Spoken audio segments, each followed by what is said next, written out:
Hello everyone, আসসালামু আলাইকুম। সবাই কেমন আছেন? আশা করি সবাই ভালো আছেন। সো ঈদের দিনে কি করলাম আর ঈদ পুরোটা কিভাবে কাটলো সবাইকে বলবো। সেই পর্যন্ত প্লিজ ভিডিওটা স্কিপ না করে আমার সাথেই থাকবে।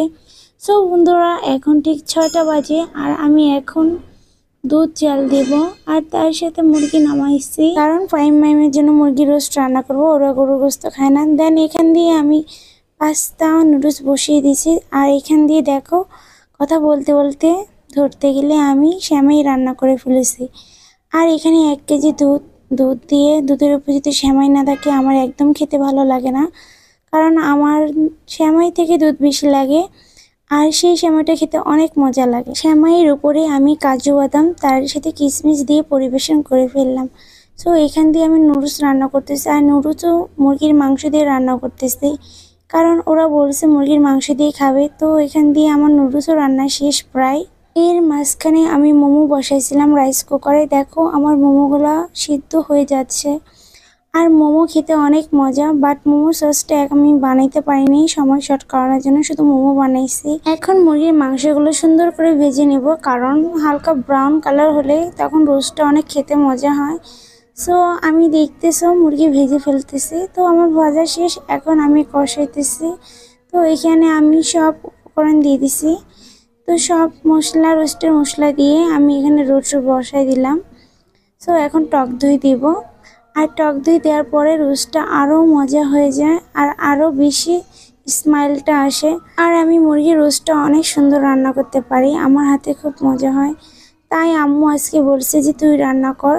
সো এর ভিতরে দেখতেছো আমার মোমোগুলোও হয়ে গেছে, মোমোগুলো অলরেডি সিদ্ধ হয়ে গেছে।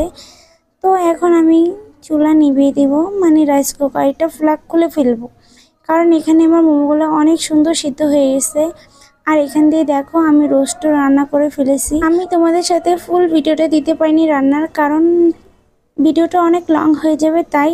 সো আমি যে রান্না করছি তোমাদের দেখাইলাম। এর ভিতরে আমি এখন পোলাও রান্না করব। পোলাও রান্না করার শেষে গরুর মাংস রান্না করব। দেখো রান্না করতে করতে আমি মনে হয় পুরো ঘেমে টেমে শেষ, কারণ সকালবেলা অনেক কাজ করছি। আর এত কাজ করতে করতে আমি প্রায় শেষ, কারণ কোরবানি ঈদের সময় আমার আম্মু থাকে আমার ফুপিদের বাসায়। তো কালকে চাঁদ রাতের দিন ফুপিদের বাসায় চলে গেছে, আজকে আসবে কিনা ঠিক তাও জানি না।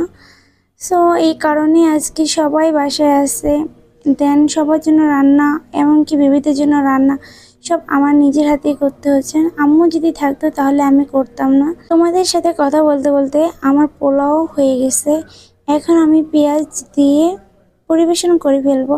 আর আমার পোলাওটা মাশাআল্লাহ খুব ঝরঝরে হয়েছে। এখন তাই নামিয়ে দিলাম, চুলা অফ করে দিলাম। তারপর আমি গরুর গোশত বসাবো, কারণ গ্যাস অনেক কম, তাই আমার একটা একটা করে করতে হচ্ছে। আমি কিছু এলপিতে রান্নাম, কিছু গ্যাসে আর কিছু রাইস কুকারে। দেখো এখানে সব ধরনের মশলা দিয়ে দিলাম। এটা কোরবানির মাংস, এখানে 3 কেজি পরিমাণ মাংস। আর এখানে আমি সব মশলা দিয়ে দিচ্ছি। আর আমার গরুর গোশতটা অনেক প্রিয়, কারণ মুরগি তেমন একটা খেলাম নইলে নাই। আর মাছের ভিতরে ইলিশ মাছ আর মাংসের ভিতরে যদি হয় তাহলে আমার গরুর মাংস অনেক প্রিয়। সো দেখো আমি সব মশলা দিয়ে তারপর বসিয়ে দিয়েছি। আর পানি দিইনি, কারণ গরুর মাংসে যে পানি থাকে সেই পানি পরিমাণেই কষিয়ে সিদ্ধ হয়ে যায়। গরুর মাংসে খুব সহজেই তাড়াতাড়ি সিদ্ধ হয়ে যায়। সো এখন আমার বলক এসে পড়েছে, তারপর আমি ডিমে রেখে দেব। এখন অলরেডি আমার মাংস প্রায় হয়ে গেছে, আর ভুনা ভুনা অনেক গ্রান। তো আমি এখান থেকে কয়েকটা নিয়েছি, তারপর ফাইমের জন্য নলিতে রাখছি, কারণ ফাইম নলি খেতে খুব পছন্দ করে। আর এর ভিতরে আমরা অনেক খেয়েছি, আব্বু খেয়েছে, আমি খেয়েছি। তার ভিতরে দেখো আমার পোলাও একবারে সুন্দর মতো হয়ে গেছে। এর ভিতরে আম্মু এসে আবার দেখো 5 থেকে 6 কেজির মতো আম্মু বসিয়ে দিয়েছে চুলায়। আর আম্মুর হাতের গোশত আরও মজা, মাশাআল্লাহ। আমার আম্মুর হাতের গোশত অনেক মজা হয়। আম্মু রান্না করতেছে, তো আমি একটু ভাবলাম যে তোমাদেরকে দেখাই। আর আমার আম্মু যখন রান্না করে ঈদের দিন বা ঈদের পরের দিন, তখন একবারে 5 থেকে 6 কেজি একসাথে রান্না করে। সেটা আমাদের 2-3 দিন ভরে খাই, কারণ আব্বু খায় আর আমি খাই, আমরা দুজনে বেশি খাই। সো এখন ফাইম ঘুম থেকে উঠেছে, 12টা বাজে এখন। তো ঘুম থেকে উঠেছে, ওর জন্য স্যান্ডউইচ বানালাম। আগে ওদেরকে খাওয়াবো, কারণ ঈদ বলে কথা। ওরা রেডি হয়ে গেছে, এখন প্রায় 1:30 বাজে। তো এখন দেখো আমি ওরম গরু গোস্ত খানা থেকে সামনে আনিনি, তার জন্য ওরা যা যা পছন্দ করে সব নিয়ে আসছি। শ্যামাই, নুডলস, মোমো, তারপর রোস্ট পোলাও, তারপর স্যান্ডউইচ। তো এখন আমি সুন্দরভাবে পরিবেশন করলাম। দেখো ফাহিমকে বললাম তোমার যা খেতে ইচ্ছে মন চায় তুমি খাও। তো ওকে ভাবলাম যে টাকা দেব, নাও তোমাদের বকশিস, কারণ ওর মামা দিয়েছে সেটাও উঠাইতে পারিনি, কারণ বিকাশের দোকান বন্ধ। ওর আব্বু যে টাকা দিয়েছে সেটাও উঠাইতে পারিনি। ফাহিম ভাবছে এই টাকা মনে হয় ওর আব্বু দিছে, তো আমাকে বারবার বলতেছে আমি তো আব্বুর কাছে 1000 টাকা চেয়েছি, আমাকে 100 টাকা কেন দিলে? তো আমি বলছি তোমার আব্বু যে টাকাটা দিয়েছে সেই যে টাকাটা তো আমার ফোনে, আমি তো উঠাইতে পারিনি, তো 100 টাকা এখন নাও। তো যাক নিতেছে ও। দেখো এর ভিতরে মাহিম বলতেছে কি খাবো, আমি কি তোমার যা খেতে ইচ্ছে মন চায় তাই খাও।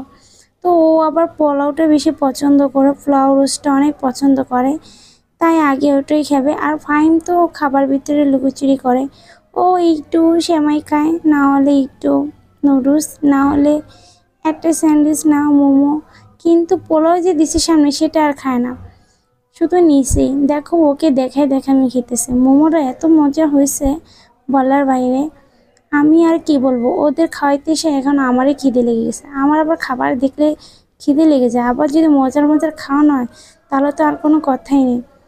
ওদের কি খাবো বলো? দেখো আমি খেয়ে ফেলতেছি।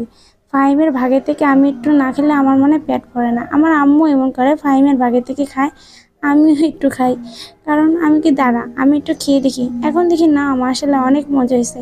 আমার হাতের রান্না বলে কথা, আমি কখনো রান্না বান্না তেমন একটা করি না। যখন রোস্ট মোস হয়, যা পোলাও হয়, ওদের জন্য বিরিয়ানি হয়, তখন রান্না করতে পারি।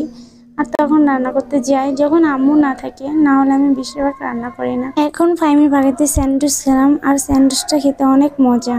সো আমি গোসল করে এসে রেডি হয়ে গেছি, আর এর ভিতরে ঈদের পোশাক পরলাম, আর আমার রেডি হতে হতে 2টা বেজে গেল। তারপর আরও অ্যালার্জির ওষুধ খেয়ে আমার মনে হয় ঘুমের চোখে দেখি না, তো আমি সারাদিনে ঘুমাইছি। সো বন্ধুরা তোমাদের ঈদ কেমন কাটলো প্লিজ বলবে, আমার কিউট কিউট বন্ধুরা অবশ্যই কিন্তু বলবে। আর ফাইনালি আমার ঈদের লুক কেমন লেগেছে প্লিজ বলবে, কারণ আমার কাছে তেমন একটা মনে হয় ভালো লাগেনি।